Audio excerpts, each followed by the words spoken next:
Chinese New Year, what's it all about?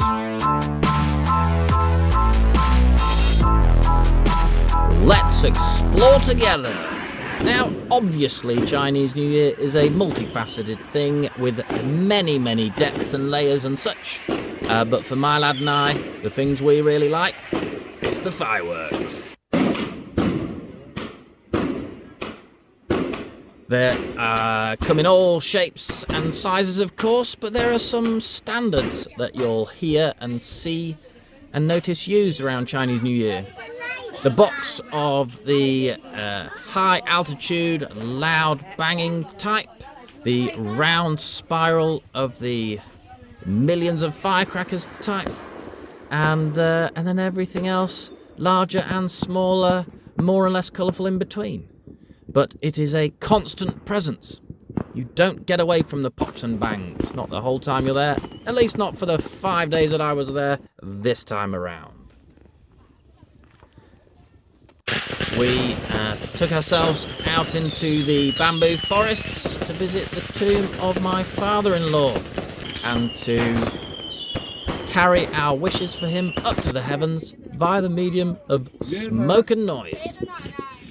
After burning a bit of paper, cash and other accoutrements, we set to the fireworks. Obstacles such as trees and branches in the way, not a problem. Just let your fireworks bounce off them and pop where they may.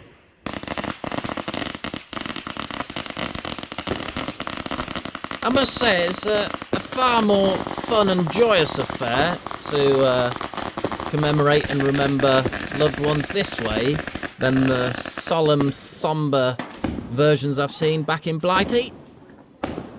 Later in the evening, we're treated to a light show, what you might call more traditional style fireworks. Traditional in the Western European sense, at least. And this is not an orchestrated display by some sort of large organisation.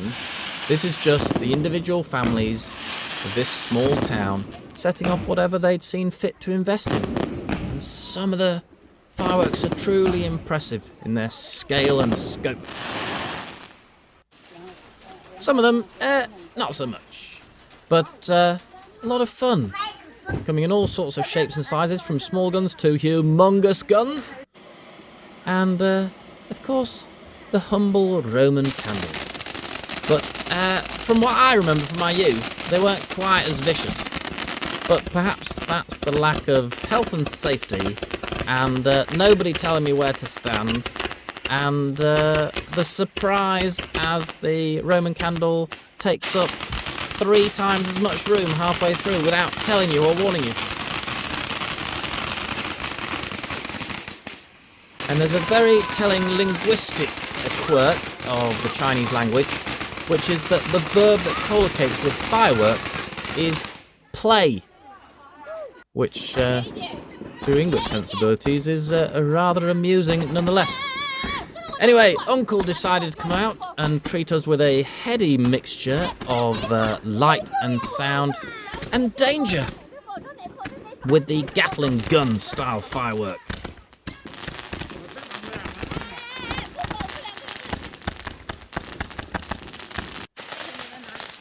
Of course, just pointing it straight up wasn't dangerous enough, so we had to smash it all over the place. A lot of fun. Why not get yourself some fireworks and play with them? So right, laugh.